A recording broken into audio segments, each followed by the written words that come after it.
predators and there are prey. And then there are enemies.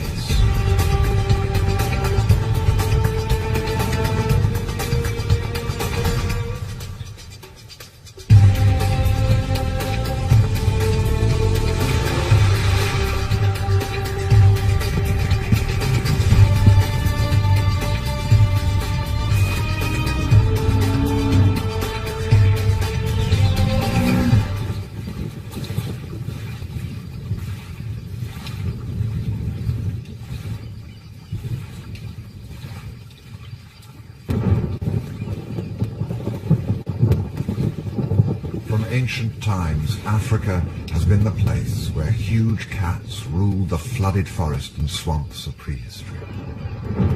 It was a violent time, when the nightmare of massive predators stalked the land and nothing was safe.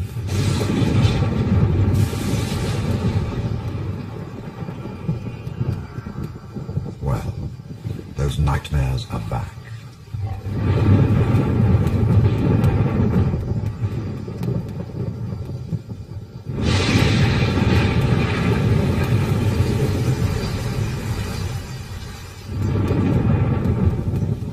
There is an unusual pride of lions stalking these swamps. Cats that live in water and hunt a single herd of Cape buffalo. Evolution favors predators that can hunt a range of prey, but these lions are defying that trend by becoming specialists, relentless hunters of this one prey. The explosive sky spitting fire from the heavens is an unsettling prelude to the battle ahead.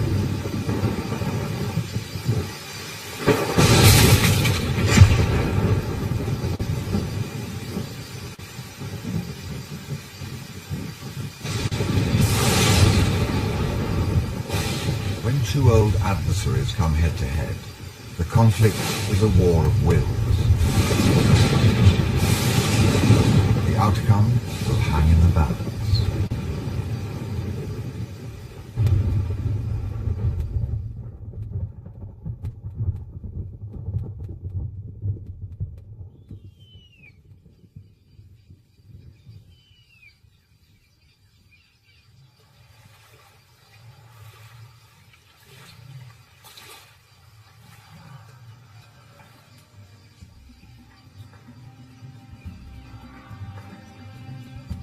There is an island in Africa, a place where the ghostly shapes of over 1,000 buffalo drift over the domain of the resident pride of lions. The Tsaro pride are buffalo hunters, made up of 9 lionesses of enormous bulk. Thick necks and heavy chests define them, features that serve them well for this unique hunting. Amongst them, a silver-eyed female, possibly blinded in combat with the buffalo. She carries her battle scars well and leads many of the hunts. The heaviest set is a skew-eared female, and the twins, 2 identical lionesses that often give birth to cubs at the same time and always hunt together. Then there is the large, older female, a good huntress, but there is something different about her. She sits off to the side, watching the pride, always distant. The skew-horned buffalo bull is the herd's pathfinder, and he has led it around the Tsaro territory for years. He is a survivor and senses the trouble ahead. There is a magical moment in any hunt, each time, just one first moment, a time somewhere between the initial stalking approach of individual lions and the coordinated run-in of a unified pride. At that moment, the decision is made. We will attack, and we will attack together.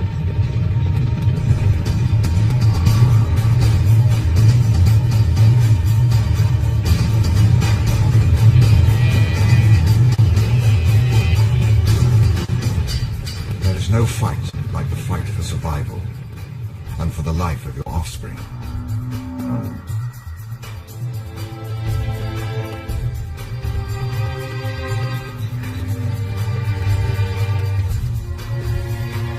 But these lions will not accept failure. A charging buffalo doesn't strike fear in their hearts, it spurs them into a deadly game of attack and counter-attack, thrust and parry, a relentless duel.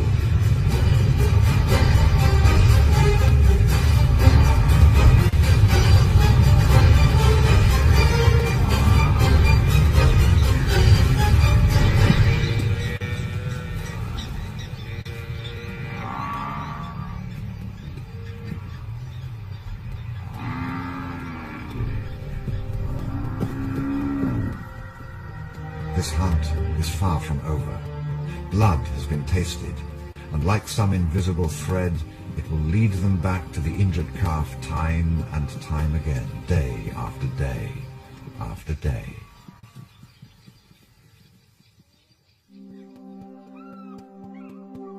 For this is an island, surrounded by an intricate web of thick papyrus swamps and deep water to the south and west. The buffalo are unable to cross the fast-flowing and crocodile-infested rivers. And to the north, deep channels carved out by hippos make it difficult for the herd to swim to safety in that direction. There is no escape for the buffalo.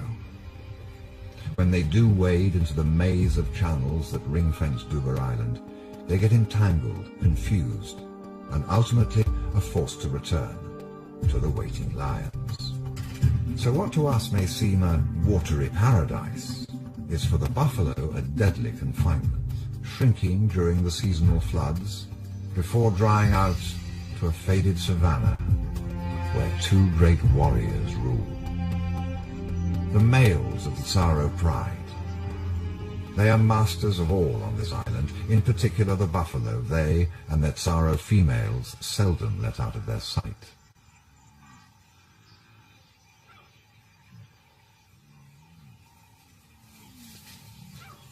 There is a significant new addition to the pride.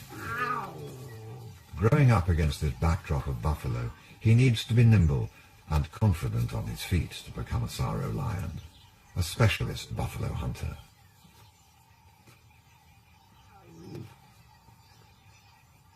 Because lions are cooperative killers, he must also learn how to be part of the pride and obey the harsh rules that govern it.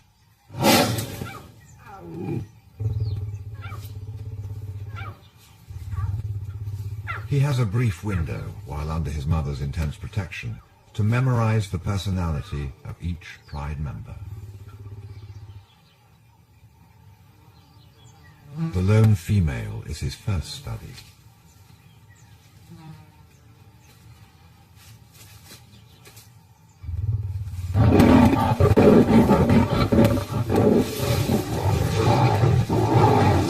A mother's explosive defense only increases the tension in the pride and sets in motion a further and ominous isolation of the old female.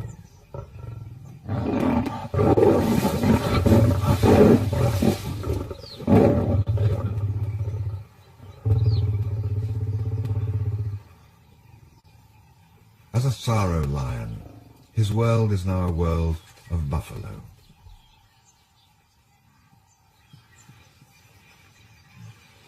Slowly, the clicking horns and occasional bellows will become as common to his ears as the sound of floodwaters rippling on the sand. Each day brings him closer to the time when he'll be ready to propel himself into the midst of the herd, unflinchingly throwing himself, just like his mother does, against the terrifying wall of horns.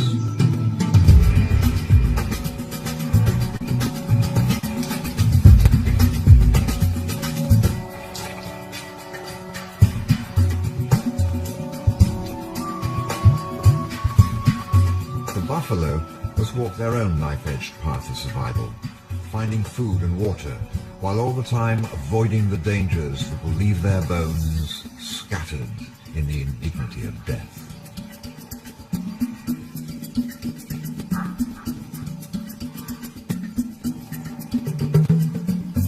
The buffalo are crossing back into his mother's territory. She has anticipated the path of the herd's return perfectly.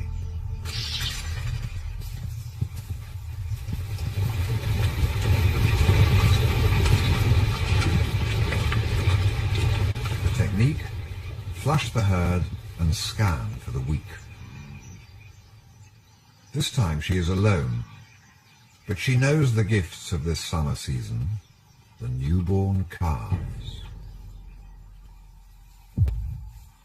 Buffalo's senses, both of sight and smell, are well developed. Their hearing is excellent. These are intense and alert animals, but a sixth sense creeps through her now. She knows there is a lion nearby, and she knows it is coming for her calf.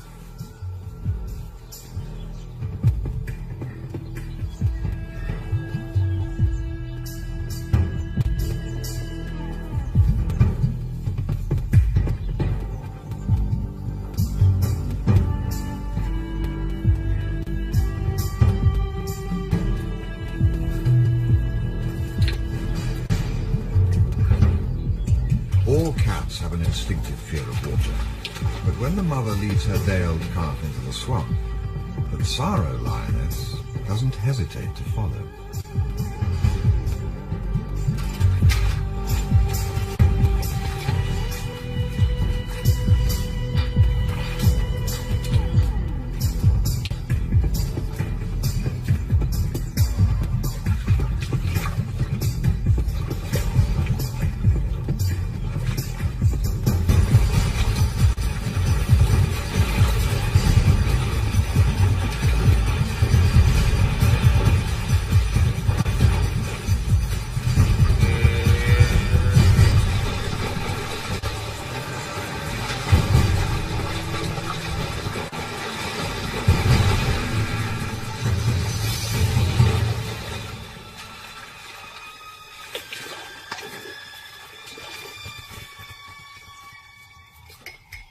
There is iron-fisted determination in a female with a hunger and a cub to feed.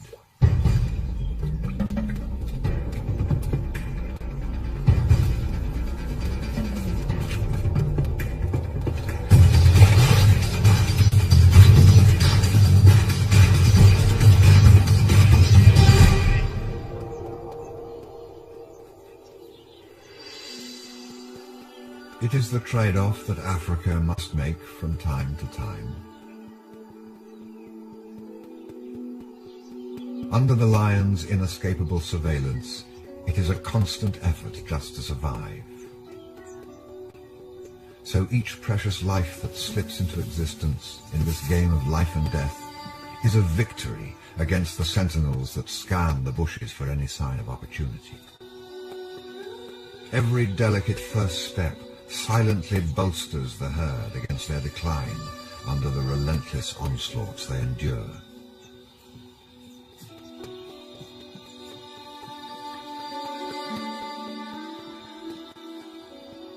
Each wobble, during the agonizing hour it takes to stabilize, is a celebratory yell against the fates.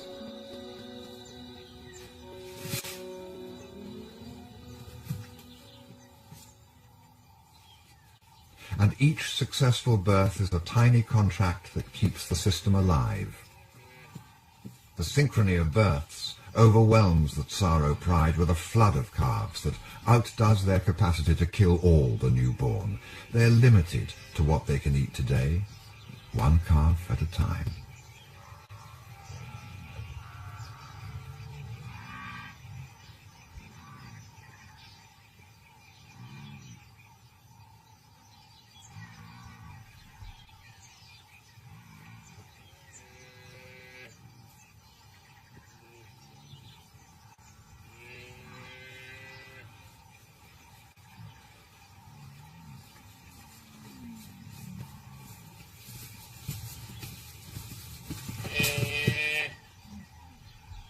Although many are killed, the majority of the baby buffaloes survive.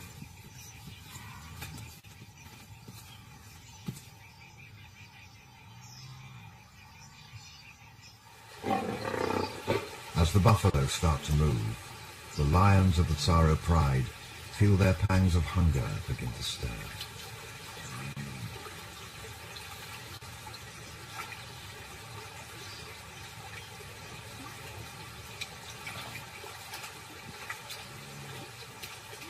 Ahead will be a fast-moving game of life and death, for they must know that taking on a fully grown buffalo with nothing but claws and teeth has to be the most dangerous game of all.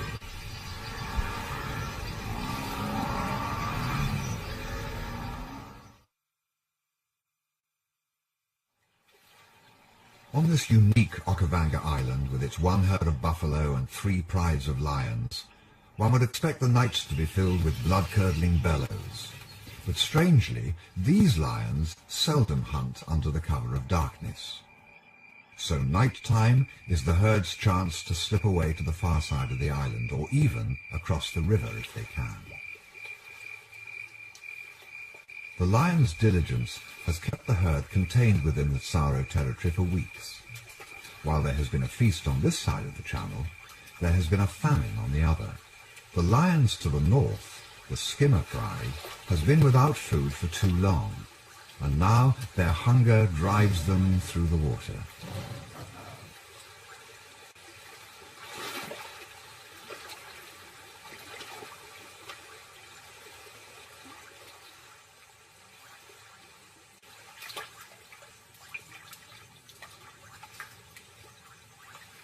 They are nowhere near the size of the Tsaro lionesses, but they have other skills.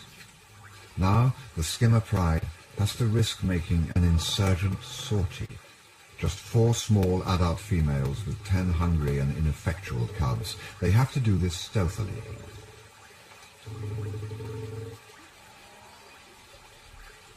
They are taking a huge risk. If they panic the herd too early, the Tsaro females are bound to hear the chase and react. Too vigorous an attack, and the cubs could fall underfoot of a stampede.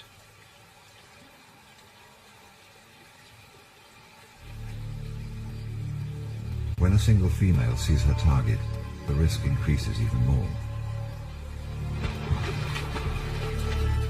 The only option now is a frontal attack. This is almost suicidal.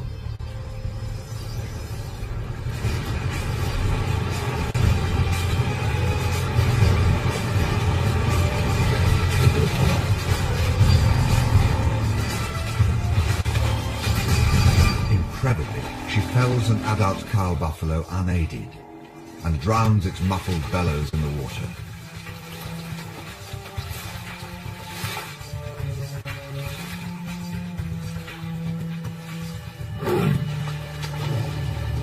Their desperation sees off any intruders. A hurried meal is all they can risk for now.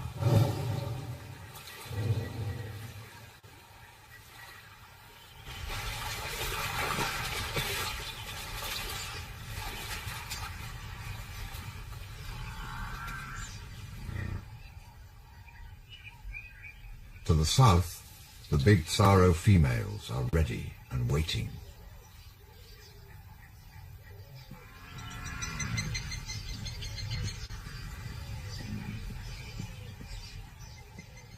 In a sophisticated and well-honed tactic of herding the buffalo, they first panic them with a strange growling charge. The object is not to attack, but to stampede the herd into the water. Only then do they pick off the struggling young as they flounder out of their depth. It is Silver Eye who makes the first contact, dragging her prey underwater to deliver mortal wounds before the mother can retaliate and rescue her calf.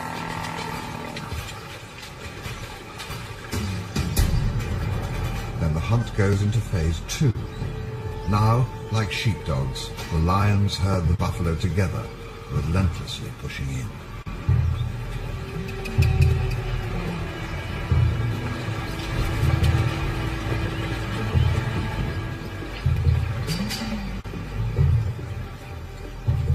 It is clinical, this constant probing for weakness, the following through the floodwaters for up to 7 hours at a time.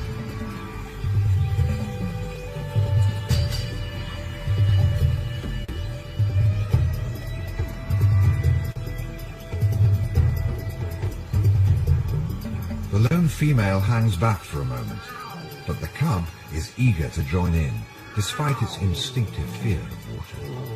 Water is an element that all Saro lions must conquer early to become what they are, true swamp cats.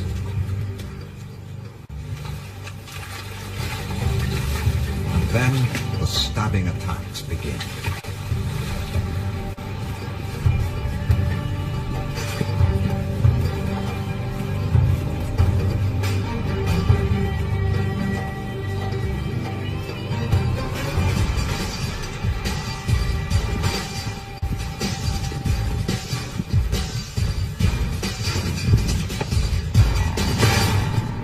Each attack weakens the spirit of the herd. This is the hunt they were born to.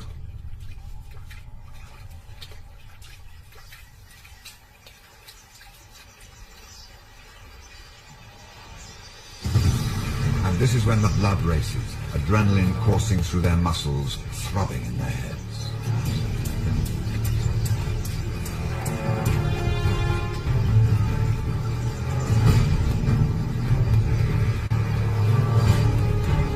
The young are jostled between anxious mothers and defensive bulls, and this is what the lions have been waiting for. Mistakes that, given time and constant pressure, are bound to happen.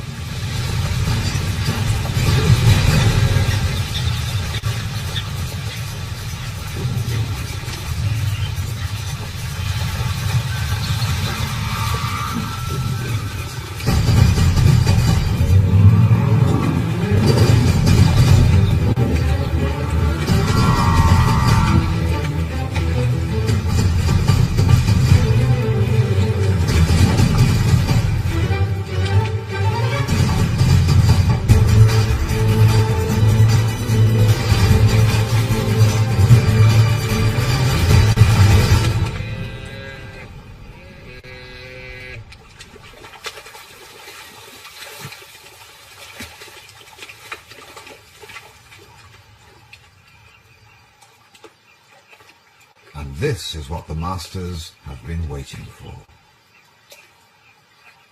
Each kill is eagerly observed from a distance.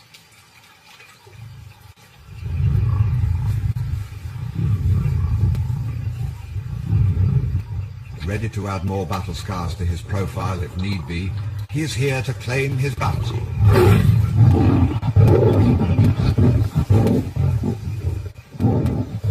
The lionesses have come to accept this unchivalrous behavior. It is their sacrifice for the protection that the males give to the pride. And knowing that the buffalo are about to escape across the river, they continue the hunt.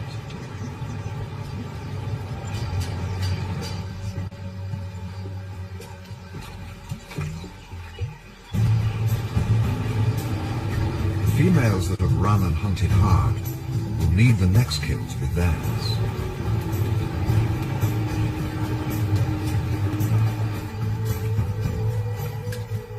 This kill must be large enough to both feed those that stayed back protecting the cub and sustain the lionesses that have been injured in this last attack.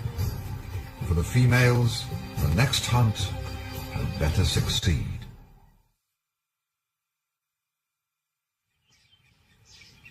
The buffalo on this island have developed an unusual tactic for defense. It seems to baffle the lions. Under threat, they present an impenetrable wall of horns by simply dropping down to sleep.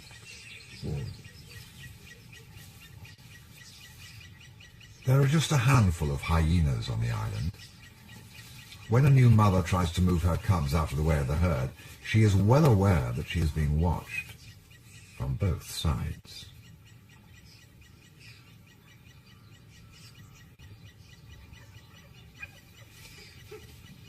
She doesn't want to be caught in the middle of this battle.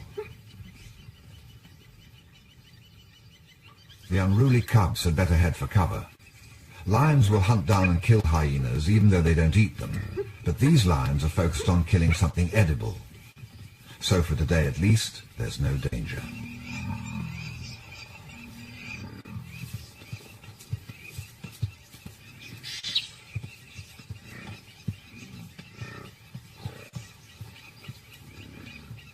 When the herd finally sets off, the lions slip into place.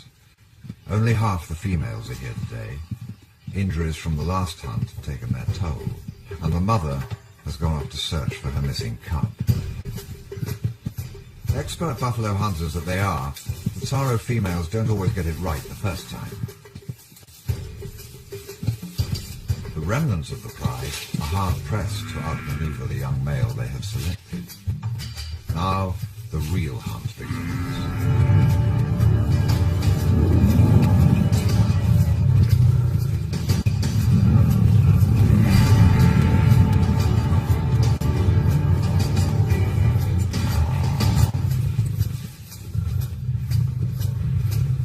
Defiant young bulls, determined to make it to their prime, are filled with the confidence that testosterone gives them.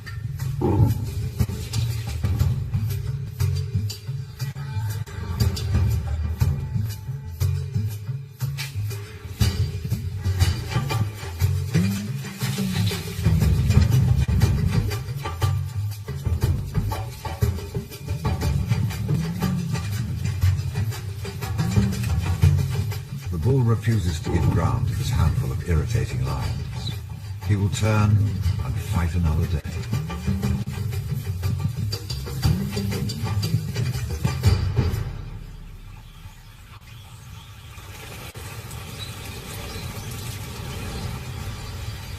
The buffalo are moving east again, out of the Tsaro territory.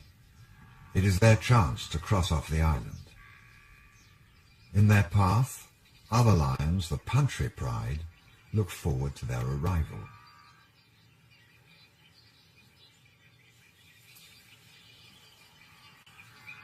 These are the risk-takers.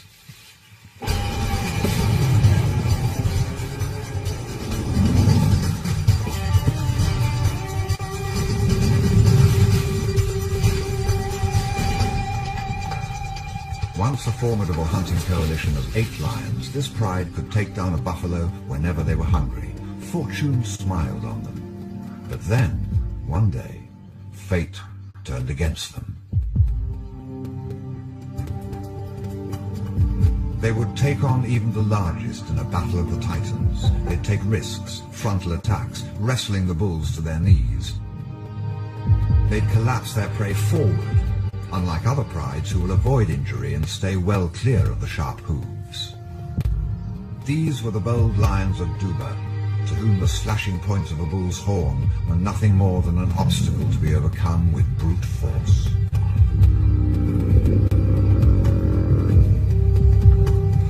Their raids on this buffalo pantry were like medieval duels, in which they seemed invincible, and the injuries took their toll.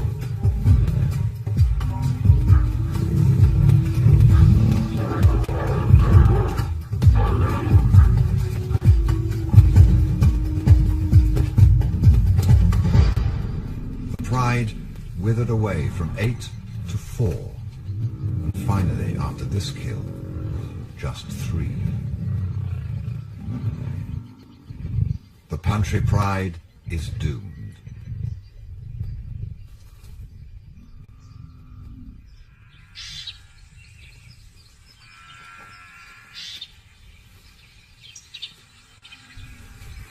By contrast, the buffalo are steadily building in strength. Within this seemingly chaotic mass is a surprising, almost military organization. Kinship groups, like small regiments making up brigades, in their clans and herds. As they hone their weapons against trees and shrubs, they signal their aggression. Constantly reinforced bonds protect the young and bolster their group strength. The buffalo are more than just prey for lions.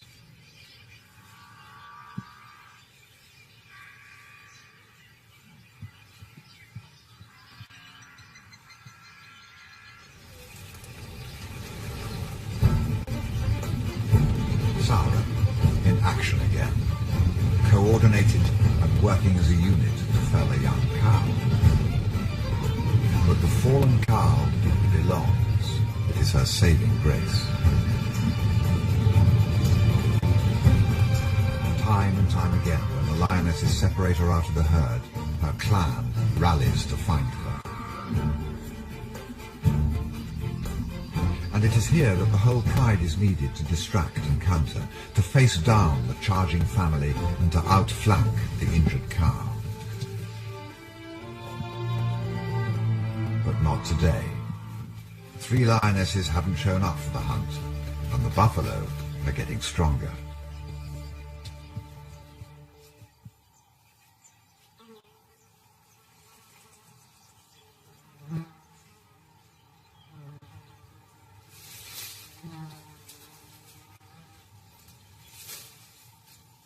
The skimmer pride, hungry again on the northern bank and with nothing to do. The cubs urge their mothers towards the channel, ready for another insurgent adventure. The mothers take the bait, even though they're wary of alerting the resting sorrow lionesses.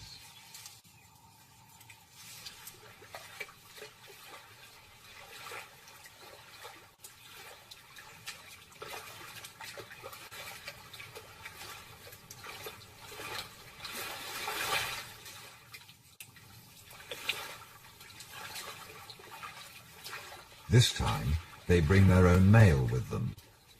Slightly younger than the old sorrow males, he looks ahead and swims on into forbidden territory.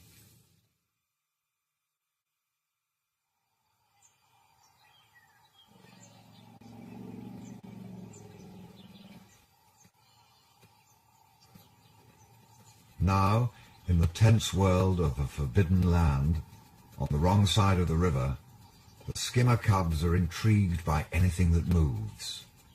It's an exciting and prohibited world for them. Their mothers let the teenagers experiment with the porcupine. It could be a painful lesson. Lions are often disabled by those sharp quills.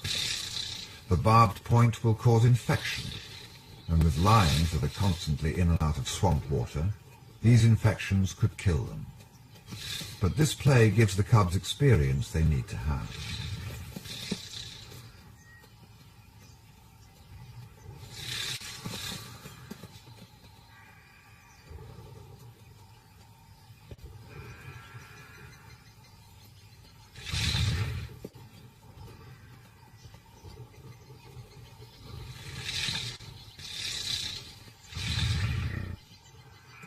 Perhaps this is the day for teaching the cubs about life, even though it is a strange place to do it.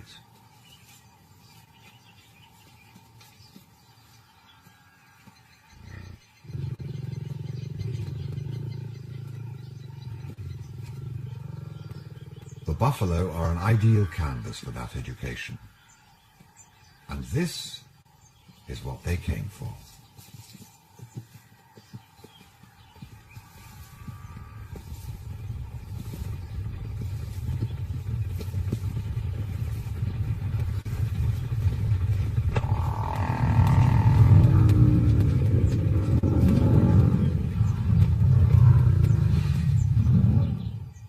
Sound carries forever here, especially to ears attuned to the one prey species they know well and the one signal of distress they know intimately.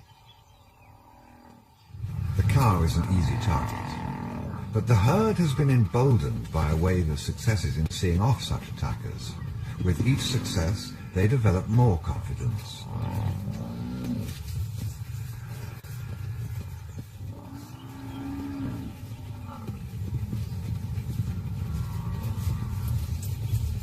Their triumph further enrages them, and as it does, the scales are tipped against the splintered skimmer pride.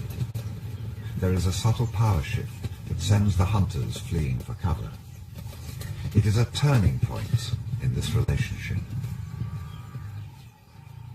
With the pride scattered and running scared, now the buffalo have a real chance of skewering a lion at last.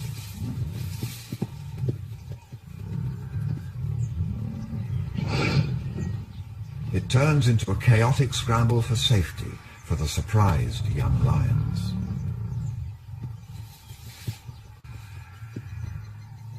Far across the open grassland from the fleeing pride, One of the insecure teenage males is isolated.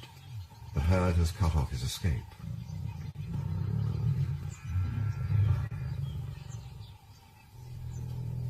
The Tsaro pride has heard the commotion. They're here.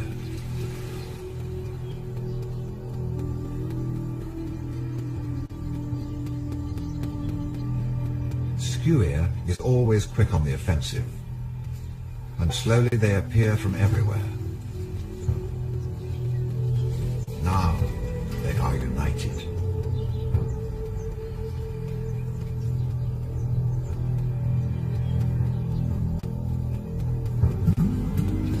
The skimmer lions are too shaken by the buffalo's aggression to notice that the lions coming at them from all directions are not from their pride. It takes a moment to notice the fire in their eyes.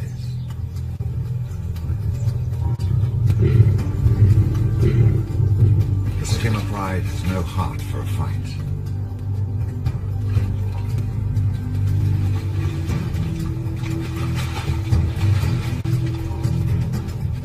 The strength of being on their own territory weighs heavily on the side of the resident males. The Tsaro males focus on any foreign male, leaving the females to their own battles. This is male business now, 1-on-1, or if possible, 2-on-1.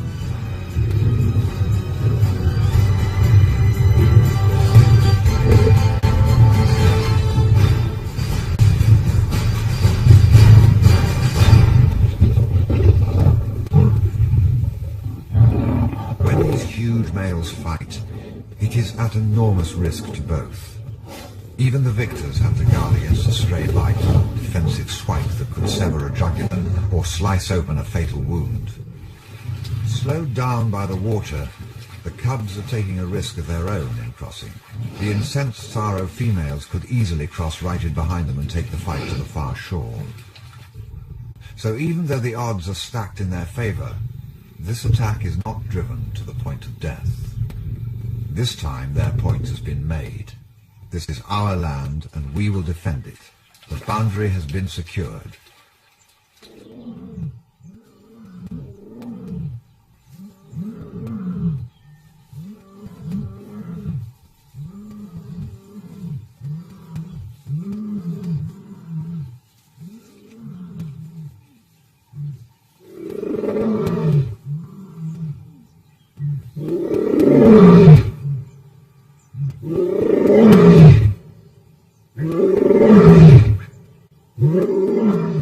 The Tsaro pride's aggressive defense is extreme because at last they have a new set of cubs to defend.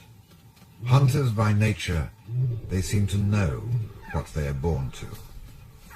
Their play is a dress rehearsal for what will one day not be a game.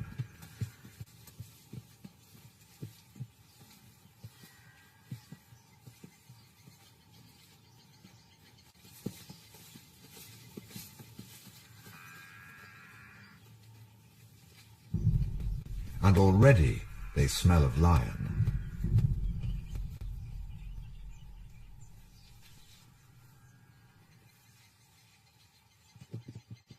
It is a scent that drives the lead bulls wild.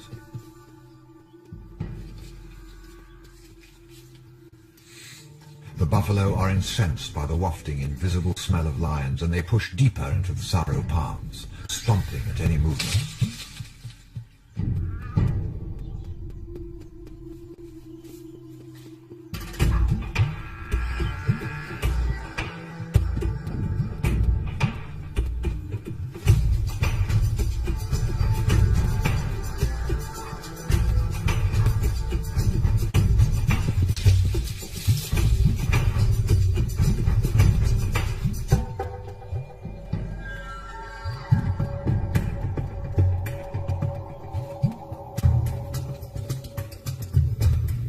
Twin mothers have arrived, drawn back to their cubs by the weight of the milk they carry.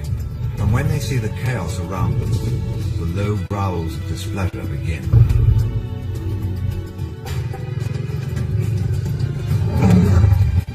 These are angry lions now, not calculating hunters. Flinging themselves at the buffalo takes them beyond the simple contest for food. Now they are enemies.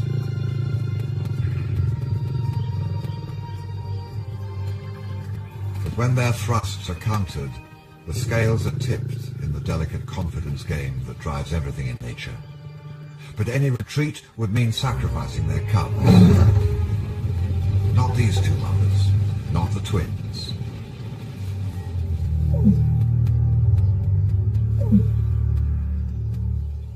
But when the mothers check for their cubs among the palms, nothing but a disturbing silence greets them.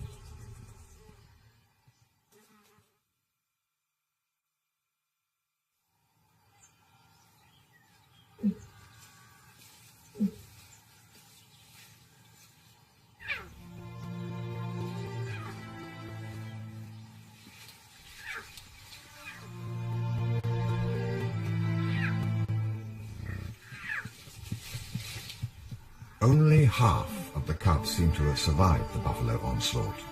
But then, from the safety of the palms, 3 more, and finally, all of them come tumbling out, with only 1 casualty. Most lions recover well from the deep cuts they endure in their violent life, because of their thin skins and the dry climate. But in the swamp, injuries are kept moist and raw, open to infection. The twins decide as one to move the litter away from the aggressive herd of buffalo. For the injured cub, this may be the worst time to have to go on a long march, especially when the only way ahead is through water.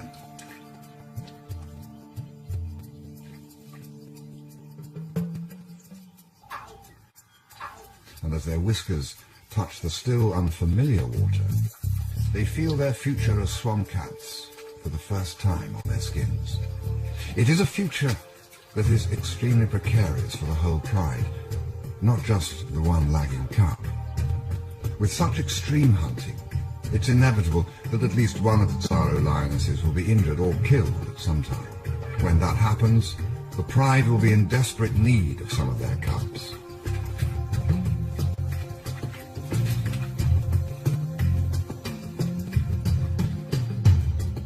It is essential that they keep the hunting numbers at the ideal 8 or 9 lionesses.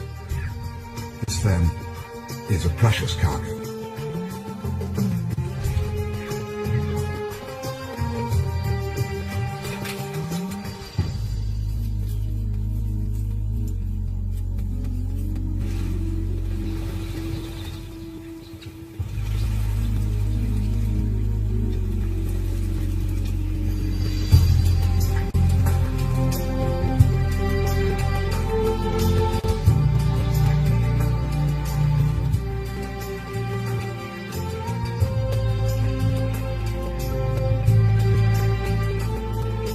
This wet, swampy world they live in makes up an intricate part of the lion's hunting strategy, where the buffalo are slowed down. But it also wears out the lions. Both they and their prey are more vulnerable in the swamp.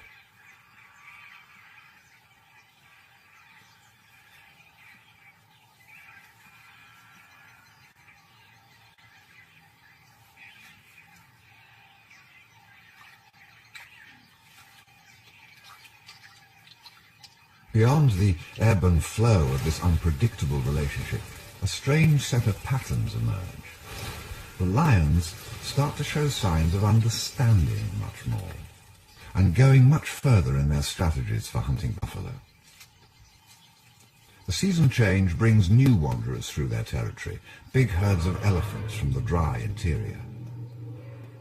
To the north, no more than a few dozen pride territories away, other lions have specialized in killing elephants, but not these lions.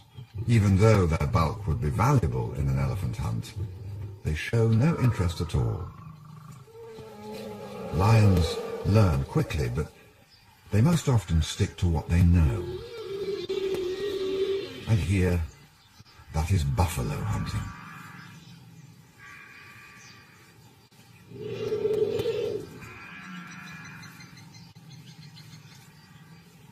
When the buffalo are woken and scattered into the 110-degree heat, Skewhorn looks north and picks out a landmark. The Tsaro lionesses follow. They've seen this before. They know exactly where the herd is going, almost before the last members of the herd know themselves. From their memory of past successes and an intimate knowledge of the terrain, the lions now do something that shows the precise calculation of their hunting strategies. They position themselves ready to play out the same game plan they have used many times before. When the lionesses ignore the herd and circle ahead of it, it is because they are drawing on memory from past battles.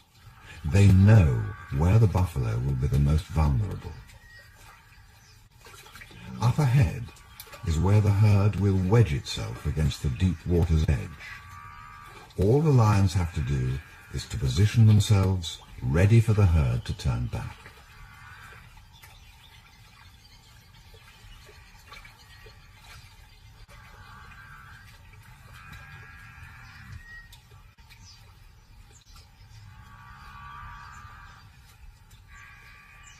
The cubs are along as well. The Tsaro lionesses may be this enormous size because of some genetic trait that the cubs will inherit. The constant wading may also be a key to developing these huge chests and upper legs, an exercise the cubs will get used to, even though now the soft mud and the small creatures that scurry away underfoot unsettle them.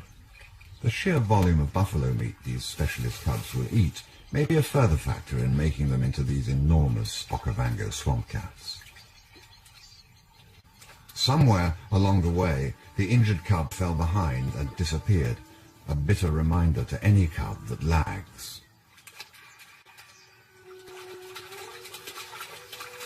The old loner is also along today, hanging back and weary of the unruly cubs splashing noisily among them.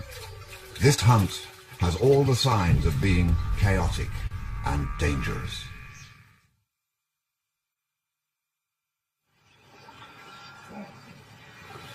Their plan is working.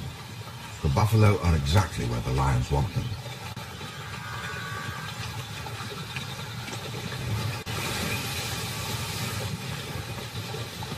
The setup is perfect.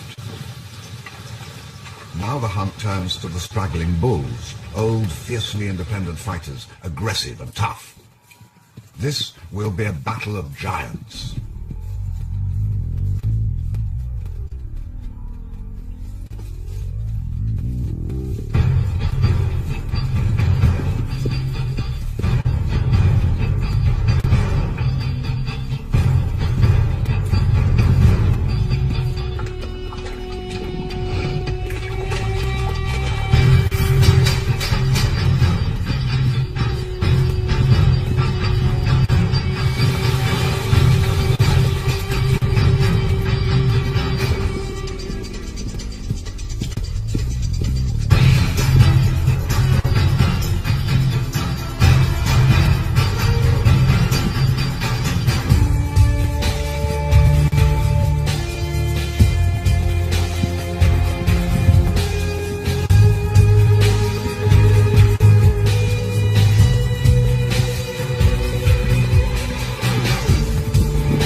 The object of every hunt, continually add pressure and cause something to unravel. Mistakes are then inevitable.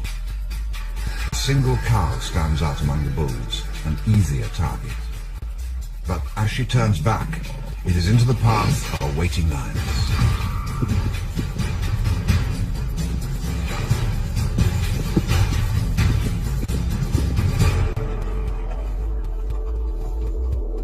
The lion conquers her hesitation. She has unlocked the puzzle and found the weak spot in the buffalo's defense.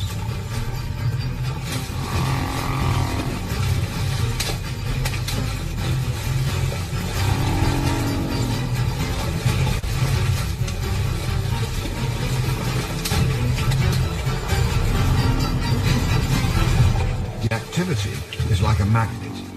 Even the lone lioness hazards the depths to get to the flaying cow.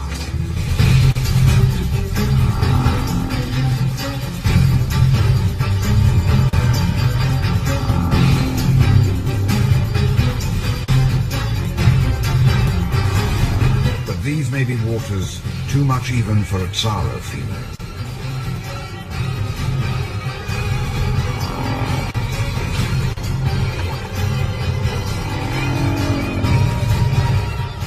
The crystal clear waters allow frightening glimpses of what lurks below. And when the buffalo starts to sink, the lioness makes the decision to swim for it.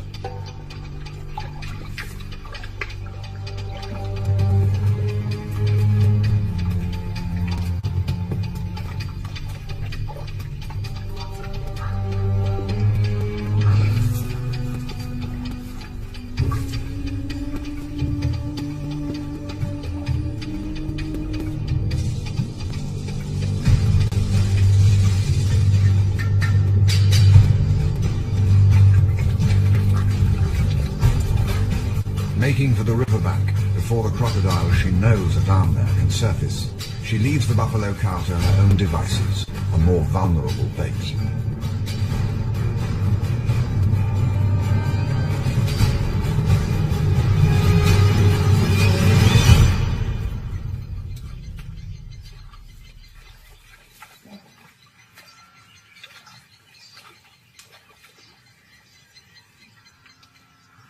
The herd has outmaneuvered the lions again today, perhaps because it was the cubs' first hunt. Females were scattered, and the chaos didn't quite work in their favor. Instantly, the buffalo settle, quick to let go the stress of the attack. Their way of dealing with the lions' relentless predation is to put it all behind them.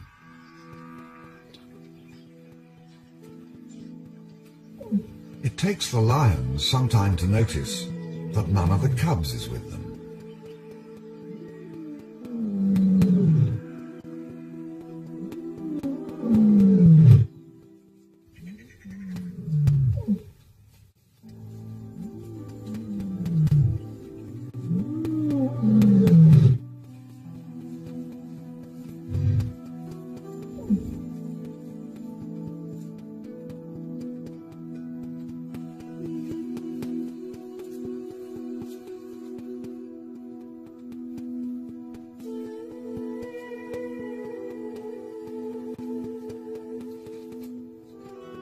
Hours later, they find one, dead in the grass.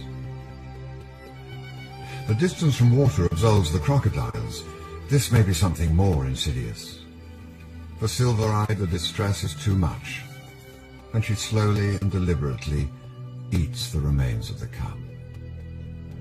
Whether lions can mourn or not, there is an air of desperation around the pride now. At least one of these females knows exactly what has happened to the cubs. One female was always behind.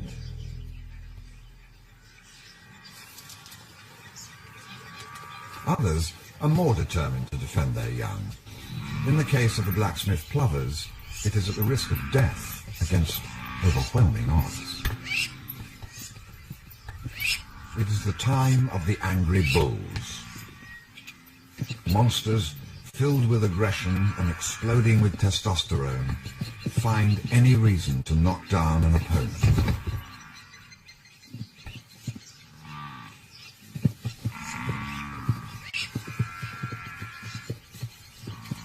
And while these beasts engage in combat, the plovers stand their ground in amongst the flashing hooves.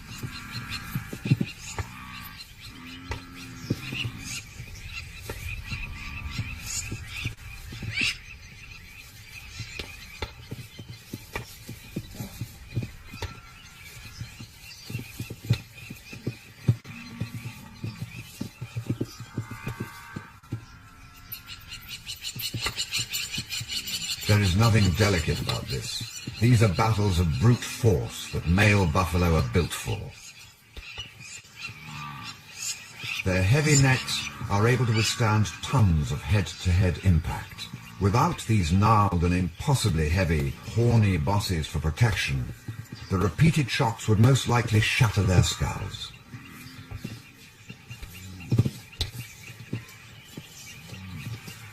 With the upturned hooks on their horns, the Cape buffaloes slash savagely at each other. These blood-soaked rapiers are an indication of just how easily a thin-skinned lioness could succumb, let alone a plover weighing less than a pound.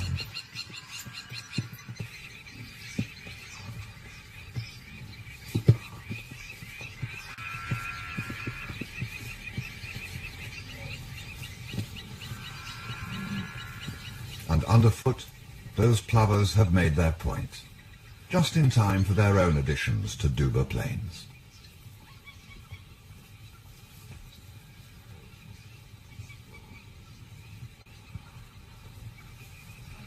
Despite the heavy predation by lions, the buffalo here have broken through the threshold where the lions can destroy the herd. They have started to breed faster than the lions can kill them, and the herd swells each year, staying together instead of fragmenting as you would expect.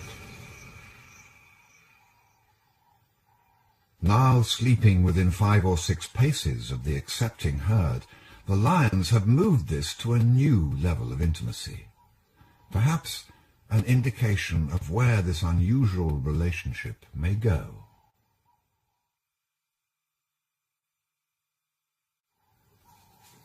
Two old males of Duba have seen many a battle together, and stolen many a kill from their lionesses. But at nearly 13 years old, their time is coming to an end. When they're overthrown, life will be even more unstable for the pride.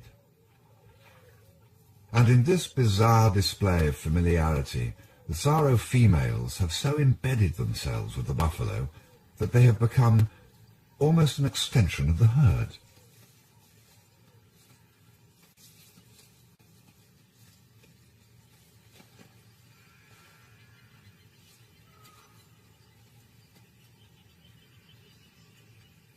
As the herd gets closer to the Tsaro territory boundaries, the lions are even more attentive, not letting their buffalo out of their sight.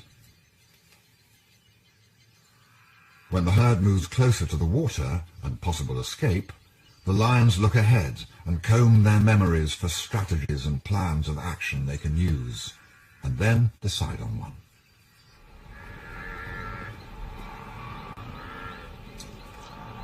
The buffalo find their direction. They plan to cross the river. This calls for a different tactic altogether.